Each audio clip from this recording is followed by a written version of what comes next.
Hey, what it do, y'all? It's your boy E2 Blue coming back at you again for the one time on this Labor Day weekend, guys. Hope you guys had a great Labor Day weekend. Hope you were safe. Hope you were still social distancing, of course.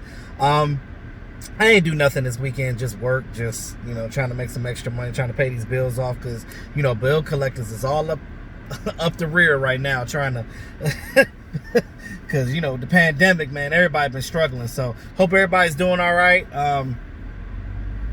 Prayers up to everybody that have sick people in their family and things of that nature. So yesterday was my grandmother's birthday, so shout out to my grandmother, happy birthday to her. And of course to my sponsor, shout out to my sponsor, J. Elise Tea. Get your J. Elise tea. I talked about this on my live stream. This one right here, the Royal Tea, I really like this one. It's lightly sweetened, got a little bit of honey in it. There's a hibiscus. Check out her website. It's www.jelisetea.com.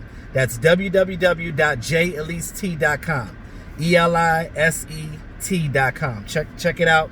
You get all the information on there. Has a lot of vitamin C in it. Really good for people that are going through diabetes and have like health issues and things of that nature. It's got the vitamins and stuff that you need up in there. All right, so going forward to Dallas Cowboys, a lot of information that has been brought to the attention. I didn't do a video this weekend because I was waiting for them to finish everything. I wanted everything to transpire so I could just talk about it all as a whole. So this video might be a little longer than normal. Apologize, but it's a lot of information, so stay tuned. So the Dallas Cowboys, right, with their roster moves, they had to cut down to 53. Now, there were some guys that were cut. There's some people were like, oh, my God, they cut him. Why they cut him? But I figured that they were going to bring some of these players back. This Dallas Cowboys, it's a new era. Like, the things that they did as far as like the roster moves and things of that nature, they did some Houdini type of stuff. Because we know, because there was no mini camp, there was no off-season program or anything like that. You know what I mean? So they didn't have all that time to like show these guys and see what they can do. You know what I mean? There's no preseason games. So there's nothing to really evaluate outside of practice. So these guys really had to show and prove in practice. And it's really hard if you're on the backside of the depth chart, especially if you're a free agent. I know that they kept a few of them, but it's really hard. Like, you really have to be dynamic and show what you can do. It ain't that easy. So, with all teams, it's really been hard for them to cut down to 53. So I commend the Dallas Cowboys for doing what they did. Now, when they had to cut to 53, they initially put 3 players on IR, which are Lyle Collins, Sean Lee, and Ventel Bryant. Cam Irving's going to take the place of Lyle Collins until he's able to come back from IR. They did go and pick up Malik Turner, wide receiver from the Green Bay Packers, which also played for Seattle too. They signed him, and they're going to use him because they're going with 6 wide receivers. He's just going to be the special teams guy, so he's going to basically take the spot of what Ventel Bryant was going to be while he's, getting healthy again. And like I said, to make room on the roster, they eventually they cut Joe Thomas, Justin March, and then C.J. Goodwin. But they brought all 3 of them back, and they put they're all back on the roster now. With a surprise move, the Cowboys went and signed former Dallas Cowboys from 2012 to 2016. They got Brandon Carr from the Ravens. They brought him back. Because of the new practice squad rules, they were able to finagle him and put him back on the practice squad. And they're going to play him, from what I hear, they're going to play him both corner and safety. Now, I know the question you asked, why would he come back to be on a practice squad? He's not going to stay there. I think that what they're going to do is they're going to figure out some things in the season, figure out how they're going to do practice, and they're going to probably pin him back and forth. Now, Brandon Carr has made his money through it. He's a 12-year veteran. He's been in the league for a while. He's, 34 years old? He's been in the league for a while, so he knows the game. He's made his money. He's done his partnerships with people, and he's done his charity. Giving back. So, really good guy. And I know some of you said that he sucked, and I'm like, I don't know where you're getting that from. Understand that coaching matters, right? we talked about this trash-ass scheme that we had before with the Dallas Cowboys, right? The scheme was terrible. I was not a fan of it. You know, we didn't disguise coverages. We stayed in dime and nickel 90% of the game. We didn't switch things up. We kept doing the same thing over and over and over and over again. So with that being said, I love the fact that right now they made these changes. And remember, Brandon Carr is the type of corner / safety guy that's a press guy. He's up in your face. We were playing these guys 10 yards off the ball before. You can't do that. You can't do that. So now, with this team and now what they're doing, you got ball hawks on this team. You got guys that are up in your face like Trayvon Diggs and Darryl Worley and things of that nature that you got in the offseason. So with Brandon Carr coming in, he fits right in that mode. And I guarantee he's going to play much better with this team now than he did before. Now, just to prove to you how much better he was when he left here before and went to the Ravens and tell you how much scheme matters, I got Brandon Carr's stats from the 4 years he was with the Ravens, and here they are.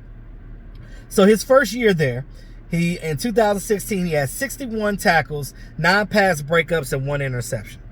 17, he had 56 tackles, 12 pass breakups, 4 interceptions. In 2018, he had 45 tackles, 11 pass breakups, 2 interceptions.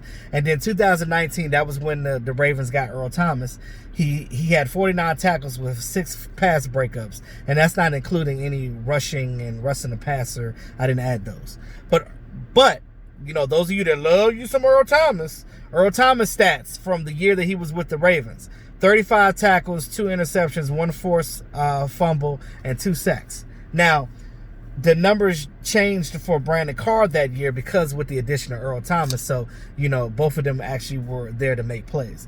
Now that Brandon Carr is coming back, they're going to both play him as a nickel corner and as a box safety to help with the linebackers as well, which I think is going to be key to the Dallas Cowboys. Now, I'm not taking anything away from Earl Thomas, but a lot of you guys that want him on the team are just thinking of the Seattle Earl Thomas. When you got players on your team that said that, hey, if he's not going to be a part of us, we don't need him. And then you got players from other teams saying, we don't want him. That should tell you something right there. Why the hell would you want Earl Thomas on your team when you hear other players in the league saying they don't want him? Most players are advocate on bringing in a player with his talent to their team.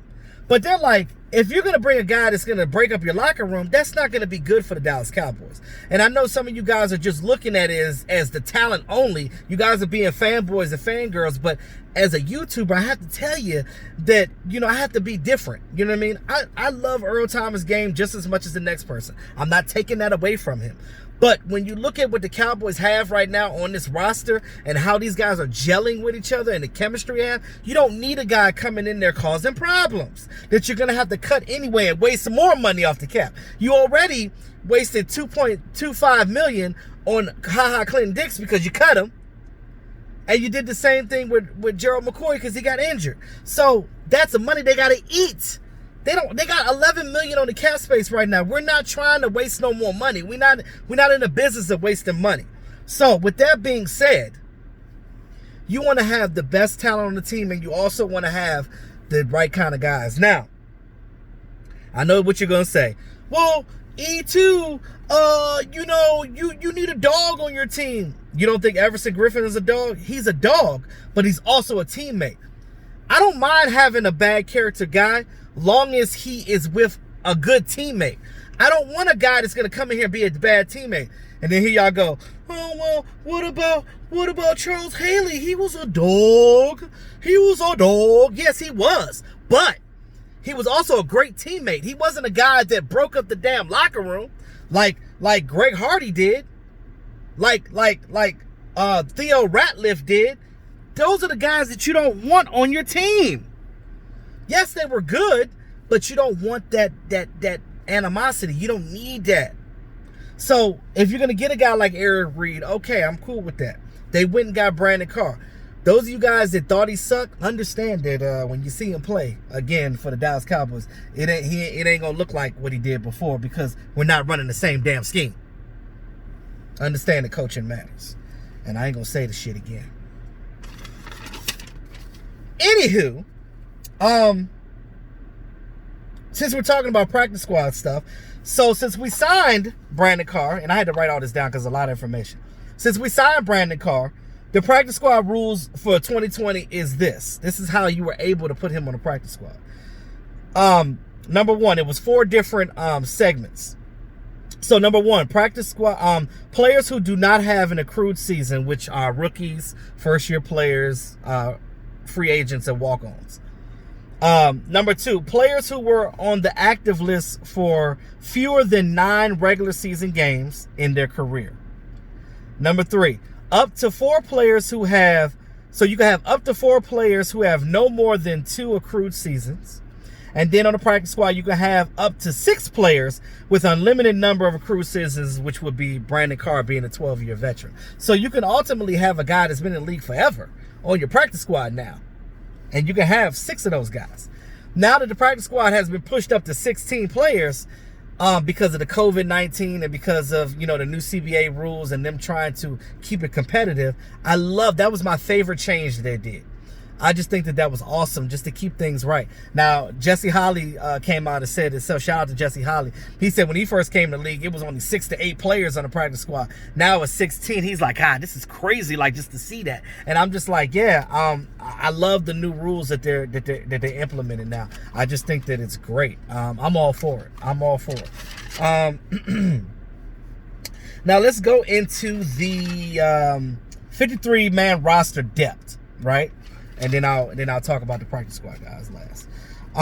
So let me start with the DBs because we were talking about them anyway. So Darian Thompson and Xavier Woods are going to be your perceived starters at safety, with Donovan Wilson being the backup, and also Reggie Robinson. We know that Reggie Robinson is initially a cornerback, but they're going to play him 2 ways. They're going to play him as a corner and a safety. So I think that was a hell of a change too. Cornerback 1, you got Chidobe Awuzie and then Darryl Worley. They're going to be your cornerback 1s interchangeably. Your cornerback 2s are going to be Trayvon Diggs and CJ Goodwin. Now, CJ Goodwin is also going to be on special teams as well. He's your gunner. He provides a lot of value for this team. So I love the fact that they brought back CJ Goodwin. And then Anthony Brown, which is the fastest corner on the team, he's going to be a nickel. So that's going to help provide this team with that range. And you're going to see this team get a more takeaways this year because of that. And then, of course, Jordan Lewis is going to be his backup at the nickel. Y'all remember that Jordan Lewis play when we played against the Saints when he picked off Drew Brees at the end of the game? We won that. Remember that. Don't forget these guys' value, guys. And with this new scheme, they're going to be playing much better. I don't want to hear people saying, "Oh, I don't know about our DBs." You better learn. You better catch up. Sure. The defensive line depth. Of course, we got on one side of the defensive line, we got D-Law, you got Alden Smith, and of course Randy Gregory whenever he comes back, which will be week 7. So right now it'll just be D-Law and Alden Smith on that side. On the other side of the defensive end position, you got starting there Everson Griffin, and then his backup would be Dorrance Armstrong and Bradley Anae. I'm looking at this list of these guys. All of these guys are good. So it's going to be a hell of a rotation. I feel sorry for quarterbacks because it's going to be rush hell for these quarterbacks. And everybody is good. You're rotating good players after good players after good players. And that's how you put together a roster. Defensive tackle 3 tech. Starting, of course, is going to be Tyrone Crawford. Behind him will be Tristan Hill and Neville Gallimore. Your defensive tackle 1 tech is going to be Don Terry Poe, and then with Antoine Woods backing him up. Let's get with the linebackers here. So at strong side linebacker, you got Joe Thomas starting there and Sean Lee behind him. I know Sean Lee is on IR, but whenever he comes back, he's going to be that backup role. For your middle linebacker, you got Leighton Vander Esch starting off and Luke Gifford behind him. So I assume that whenever Leighton's not in the game, they'll probably have Jalen Smith or Justin March calling the plays because they can do it as well. And as far as your weak side linebacker, of course, starting there, you got Jalen Smith with Justin March behind them. And then you got Francis Bernard on the practice squad. So, again, they're going to move these guys around throughout the season because with the practice squad rules, for the game, you can put up to 2 guys to get to 55 game day, and then you can set them back on the practice squad without going through waivers and without cutting them. I think that's an awesome move by the NFL and the CBA to get that rule in place. I just thought that was really good. Of course, the quarterback depth. You got Dak Prescott, Andy Dalton, and then Ben DiNucci. So they kept Ben DiNucci. They cut Clayton Thorson, and I noticed that they did not bring him back on the practice squad. So sorry for Clayton Thorson. Running back. No secrets there outside of one. So Ezekiel Elliott, of course, Tony Pollard, and they kept Rico Dowdle on the 53-man roster, which I thought was tremendous because they cut Darius Anderson. They cut Darius Anderson. They cut Sewell, but they brought Sewell back in the practice squad. But they didn't bring Darius Anderson back. Wide receiver. We know that Amari Cooper is dealing with the soft tissue injury, so I think the first game of the season, they're probably going to play him in a lighter role. So you're going to see a lot of Gallup, CeeDee Lamb, and you're going to see some Cedric Wilson out there too. You might see Noah Brown too. Who knows? So you got Amari. They kept 6. They got Amari Cooper, Michael Gallup, CeeDee Lamb, Cedric Wilson, Noah Brown, and then the guy Malik Turner I told you. But Malik Turner is going to be your special teams guy. He's taking the place of Ventel Bryant. If you guys remember what I said in the earlier part of the video. Tight end. Blake, they kept 4, which is interesting. Blake Jarwin. Dalton Schultz moved up to the 2nd spot. He's not the 3rd tight end anymore. He's the 2nd now. So you got Dalton Schultz there at 2nd, and then Blake Bell, and then they kept Sean McKeon. They cut Cole Hicatini, but they brought him back on the practice squad. Now, it's interesting they got 4 tight ends here, which makes me believe that they're going to go with a high. Well, Mike McCarthy said himself, they're trying to go. We don't have. You notice we don't have any fullbacks on the team, right? So they're gonna do the hybrid tight end fullback blocking type of thing. So Blake Bell and Sean McKeon more than likely are going to be your blockers, and then Blake and Dalton's going to be your pass catchers. Hell, all of these guys might catch a pass, but I think that the latter 2 guys are going to be your blockers as well. Special teams, no surprise there. Greg Zuerlein as your kicker.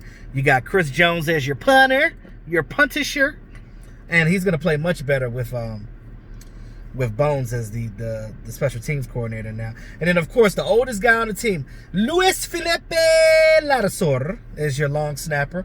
And for punt returns, you're going to have CeeDee Lamb. Kick returns is going to be Tony Pollard. And then Jordan Lewis will be the backup there whenever they don't want to run those guys. So depending on how the game goes. So, of course, offensive line, you got Tyron Smith. Cam Irving is the swing, but we know that he's going to start on the other side because of Lyle. And then Terrence Steele is behind him too. Your left guard position, you got Connor Williams, Connor McGovern, Brandon Knight. Well, for your guards, so you know that's left and right. Connor Williams, Connor McGovern, Brandon Knight. You got Joe Looney and Tyler Bates as your centers, and then for the right tackle is Lyle Collins and Cam Irving. Now, Cam Irving's on IR. Lyle Collins is on Lyle Collins is on IR. So Cam Irving is going to start on the right side of that offensive line. So you're going to have that there. So now that we got that out the way, so that's your 53-man roster right now. So let's get with the practice squad for the last thing. So the Cowboys signed for the 16-man roster. They got Siwo Onalua. They got John V. Johnson. They got Aaron Parker, wide receiver. Tight end Cole Hicatini. Center Marcus Henry. Safety Luther Kirk. Cornerback Chris Westry. Cornerback Brandon Carr. Offensive tackle Isaac Alarcon. Linebacker Francis Bernard. Defensive end Rondell Carter, which is probably the highest paid guy on the practice squad right now. Defensive tackle Justin Hamilton. Defensive end Ladarius Hamilton. Cornerback Savion Smith. And DB Deontay Burton. Now, real quick about this practice squad, right? So there's 15 players. Actually 14, because Isaac Alarcon doesn't count even though he's on the practice squad, he doesn't count because he's on the international pathway to the NFL program. So Isaac Alarcon does not from Monterrey to Mexico.